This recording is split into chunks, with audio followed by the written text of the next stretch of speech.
السعودي الأكرمين الأجمعين. قال سبحانه وتعالى في القرآن المجيد والفرقان الحميد: أعوذ بالله من الشيطان الرجيم، بسم الله الرحمن الرحيم.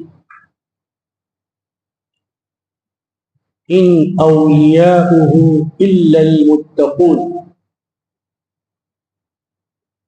ألف لام ميم، ذلك الكتاب لا ريب فيه هدى للمتقين الذين آمنوا وكانوا يتقون. وقال سبحانه وتعالى: لعلكم تتقون. وقال جل جلاله وعم نواله: إن الله وملائكته يصلون على النبي يا أيها الذين آمنوا صلوا عليه وسلموا تسليما. اللهم صل على سيدنا وشفيعنا وحبيبنا ومولانا محمد طب القلوب ودوائها وعافية الأبدان وشفائها ونور الأبصار وضيائها. صلوا عليه دائما سرمدا سرمدا. سبحان ربك رب العزة عما يصفون وسلام على المرسلين والحمد لله رب العالمین.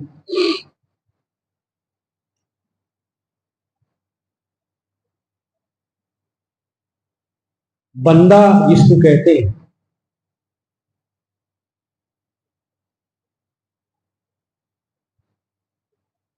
اب جس کا نام ہے اس کا کام اللہ کو ماننا، اللہ سے مانگنا اور اللہ کی عبادت کرنا، یہ سمجھ کر کہ میں جو عبادت کر رہا ہوں وہ عبادت چاہے نماز کی شکل میں ہو یا حج کی شکل میں ہو، خیر خیرات کی صورت میں ہو یا حج بیت اللہ کی صورت میں،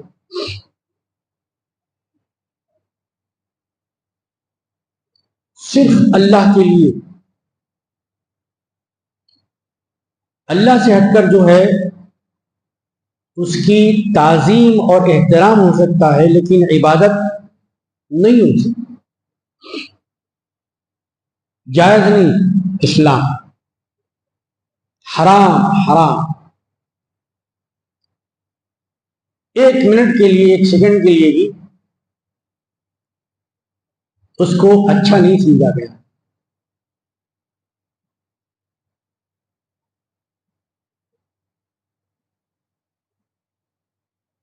یہ جو بات ہم تک پہنچی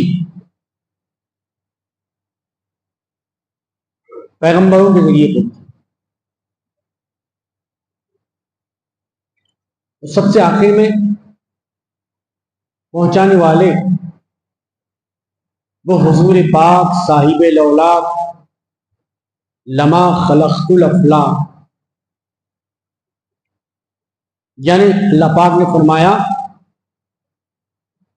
اے حبیب محمد صلی اللہ علیہ وسلم، اگر آپ کو میں پیدا نہ کرتا تو زمین بناتا نہ آسمانوں کو بناتا. یہ ہے لما خلقت الافلاق. افلاق کہہ کر دنیا بھی مراد لی گئی.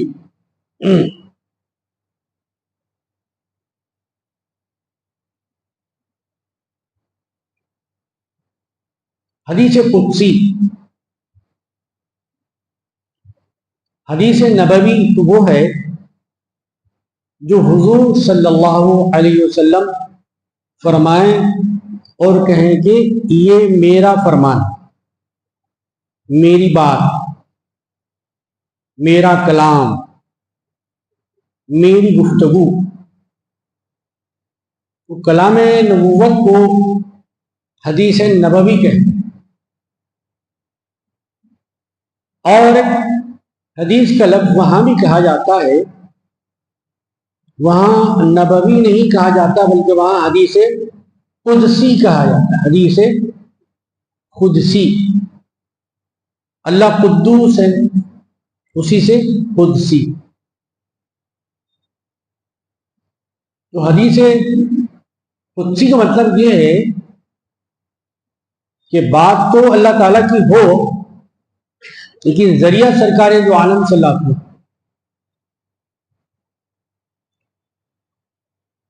جو قرآن میں ہے وہ کلام اللہ ہے، لیکن اس سے ہٹ کر بھی اللہ تعالیٰ نے حضور پاک علیہ الصلوۃ والسلام سے کلام فرمایا، اس کو حدیث قدسی کہتے ہیں. علماء اسلام اور مشائخ اسلام نے احادیث قدسیہ کو بھی جمع کیا، اس کی بھی کتابیں ہیں، اس کا بھی ترجمہ ہو چکا ہے. تو ان احادیث قدسیہ میں ایک حدیث قدسی، اس کے الفاظ عربی زبان میں یہ ہے کنت کنزا مخفیا. اللہ پاک ارشاد فرماتے ہیں کہ میں ایک خزانہ تھا. مثال دے کر سمجھا جا رہا ہے انسانوں کو، کیونکہ ڈائریکٹ انسان سمجھ نہیں سکتا، تو مثالوں کے ذریعے سمجھا جاتا. تو میں ایک خزانہ تھا. کیسا؟ وہ خزانہ ظاہر بھی نہیں تھا، سب کو دکھائی نہیں دیتا، بلکہ وہ خزانہ چھپا ہوا. کنت کنزا مخفیا، مخفی کہتے ہیں پوشیدہ، چھپا ہوا، جو ابھی ظاہر نہیں ہوا، پردے کے پیچھے، عام انسانوں کی آنکھوں سے دیکھ نہیں سکتے. میں چھپا ہوا خزانہ تھا. تو اللہ تعالیٰ فرماتے ہیں کہ میں بتانا چاہا بندوں کو کہ بھائی تمہارا خدا ہے، تمہارا مالک ہے، تم کو کوئی پوچھنے والا ہے، تم آزاد نہیں ہو، تم پابند ہو، پابند. تمہارا کوئی حاکم ہے اور تم کسی کے محکوم ہو. تمہارا کوئی غالب ہے اور تم کسی کے مغلوب ہو. تمہارا کوئی مالک ہے، تم کسی کے مملوک ہو، تم مالک نہیں ہو.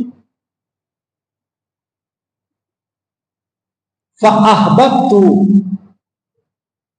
جب میں چھپا ہوا خزانہ تھا تو میں نے یہ چاہا، اللہ کی چاہت ہوئی، اللہ تعالیٰ کی مشیت، اللہ تعالیٰ کا ارادہ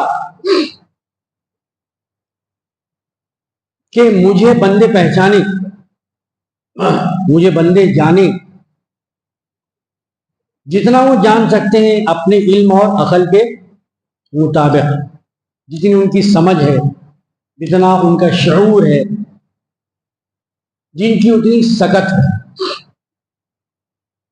وَأَحْبَبْتُ أَنْ أُعْرِفَ، میں نے چاہا کہ مجھے دنیا پہچانے، بندے پہچانے. تو پہچاننے کے لیے کیا کیا اللہ تعالیٰ نے؟ فخلقت نور محمد صلی اللہ علیہ وسلم، اپنے پہچانے جانے کے لیے اللہ تعالیٰ نے کس کو پیدا کیا؟ نور محمدی صلی اللہ علیہ وسلم کو پیدا فرمایا۔ سرکار دو عالم صلی اللہ علیہ وسلم کے ذریعے ساری دنیا کو معلوم ہوا کہ اللہ ہے۔ جب ایک کرسی، ایک چھوٹی سی کرسی بغیر بنانے والے کے بن نہیں سکتی، ایک عمارت، ایک بلڈنگ کسی معمار کے بغیر تعمیر نہیں ہوتی، تو پھر اتنی بڑی دنیا کیسے بنانے والے کے بغیر بن گئی؟ جب کرسی کا بنانے والا ہے، بلڈنگ کا بنانے والا ہے، تو زمین آسمان بھی بنانے والا کوئی؟ یہ معرفت، یہ پہچان کس نے دی؟ سرکار دو عالم صلی اللہ علیہ وسلم۔ سرکار دو عالم صلی اللہ علیہ وسلم کس نے بتایا؟ اللہ نے بتایا۔ تو جب بندہ جان لیتا ہے تو پھر کہتا ہے کہ بھئی اللہ تو بڑا ہے، مجھے اس کے سامنے جھک جانا چاہیے، اکڑنا۔ اللہ تعالیٰ کو جھک جانا پسند ہے، اکڑنا پسند نہیں۔ تو سب سے پہلی مثال اللہ تعالیٰ نے فرشتوں کے ذریعے انسانوں کو سمجھایا۔ کیا کہ اللہ تعالیٰ نے جب حضرت آدم علیہ السلام کو بنایا، تخلیق فرمایا،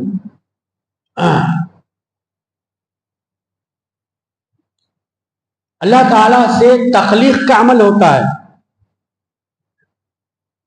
اب بندے سے تخلیق کا نہیں، تولید کا عمل ہوتا ہے، ولادت کا عمل ہوتا ہے۔ تو جب اللہ تعالیٰ نے حضرت آدم علیہ السلام کو پیدا فرمایا تو اس وقت وہ مخلوق جو ہے تو صحیح لیکن ہم کو دکھتی نہیں، اللہ تعالیٰ نے چھپا دیا۔ جیسے اللہ نے پھول بنایا، پھول تو دکھتا ہے، خوشبو کو چھپا دیا۔ پھول تو بنایا، خوشبو کو چھپا دیا۔ پانی تو بنایا لیکن پیاس بجھانے کی جو طاقت ہے اس کو اللہ نے چھپا دیا۔ تو خود ہمارے جسم میں دیکھیے اللہ نے دل بنایا، ہمارے اندر چھپا دیا۔ تو جب اللہ تعالیٰ نے حضرت آدم علیہ السلام کو بنایا تو فرشتوں سے کہا کہ بھائی کون ہے یہ جانتے ہیں؟ فرشتوں نے کہا کہ پروردگار ہم کو نہیں معلوم، آپ بتائیں گے تو ہم کو معلوم ہوگا۔ تو پہلے ہی مرحلے میں وہ سرنڈر ہو گئے، مطلب اپنے آپ کو سپرد کر دیا، لا علمی کا اظہار کیا۔ وہ نہیں جانتے ہیں، بے خبر، ناواقف ہیں، اچھی بات ہے۔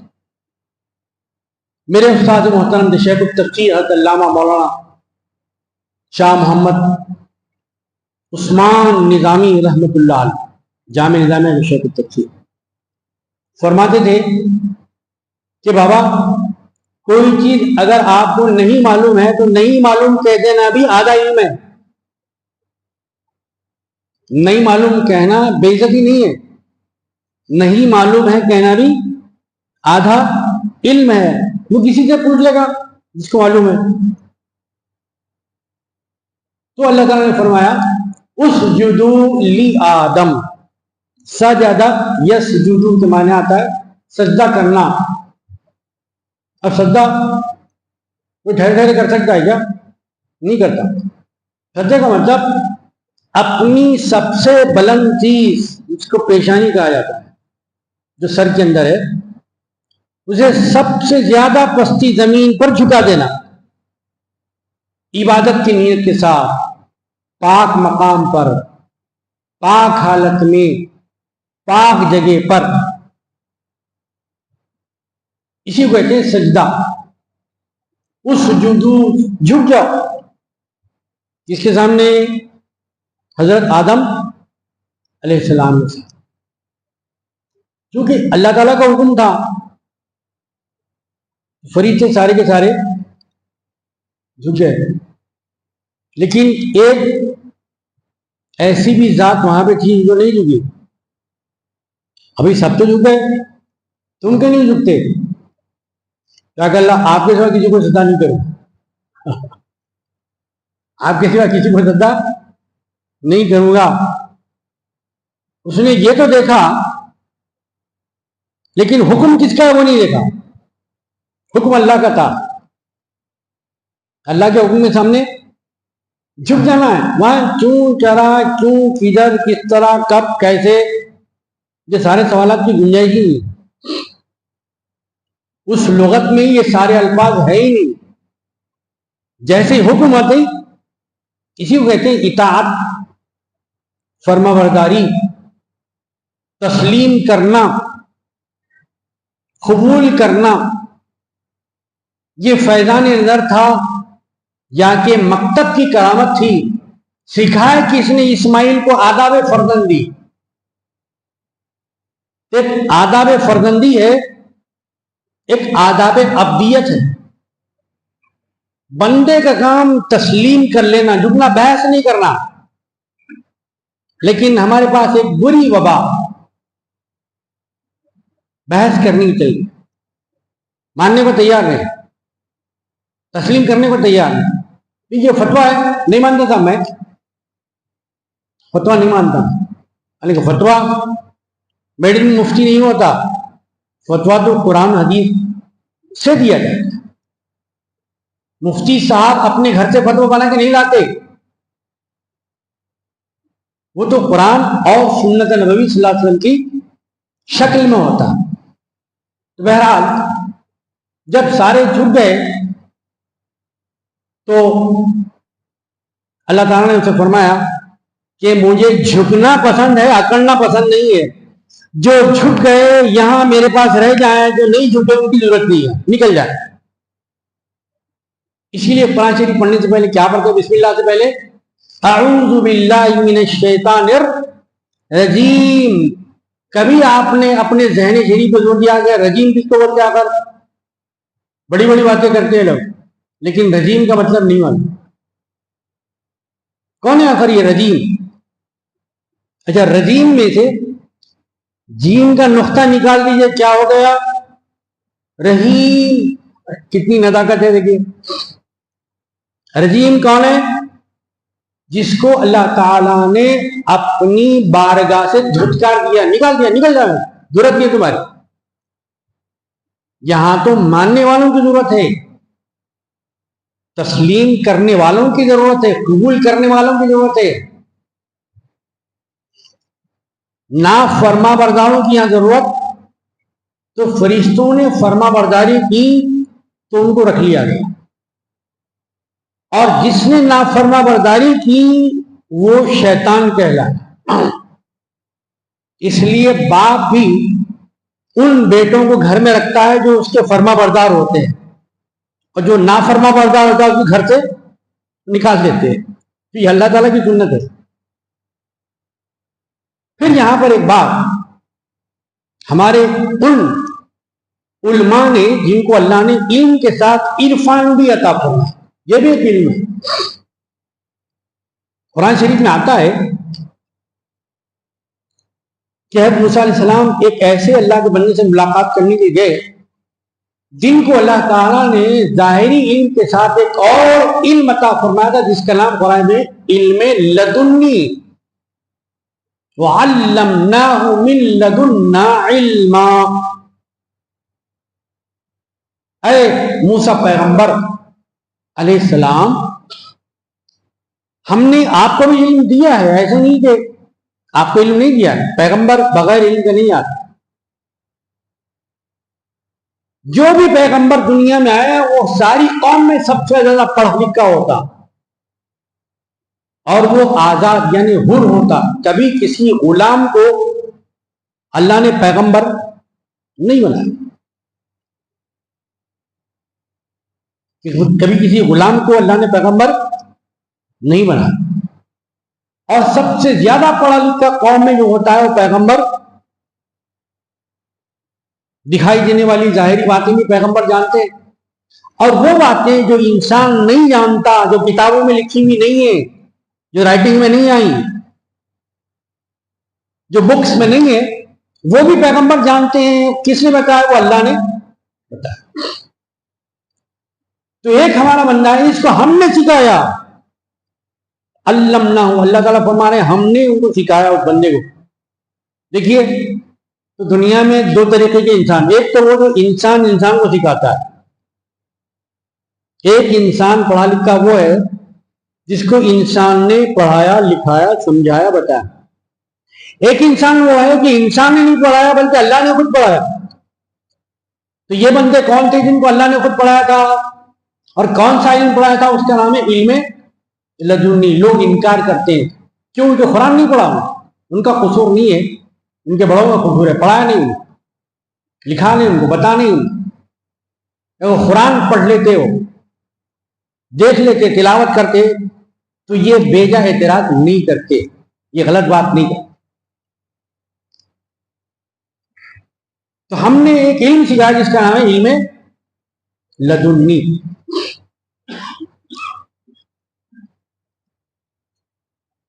تو ظاہری علم بھی اللہ کا عطا کردہ ہے، اور جو چھپا ہوا علم ہے جس کو عام بندے نہیں جانتے، وہ علم بھی اللہ ہی کا دیا ہوا ہے۔ تو وہ علماء ربانی جن کو کہا جائے، علماء ربانی، اللہ والے جو اللہ سے ڈرتے ہیں، علم آ جانے کے بعد ان میں خوف خدا اور زیادہ ہو جاتا ہے، کیونکہ جاننے والے ہو جائے، بھئی یہ کریں گے تو پکڑ ہوگی، وہاں جائیں گے تو اللہ پوچھے گا کیوں گئے وہاں پر، وہ کھایا تو پوچھیں گے اللہ کیوں کھایا، معلوم نہیں تھا، ادھر دیکھیں گے تو اللہ تعالیٰ سوال کرے گا بھئی وہ حرام تھا ہوگا کیوں دے گا۔ تو جتنا علم اندر انسان کے آتا ہے اتنا ہی زیادہ وہ متقی بن جاتا ہے۔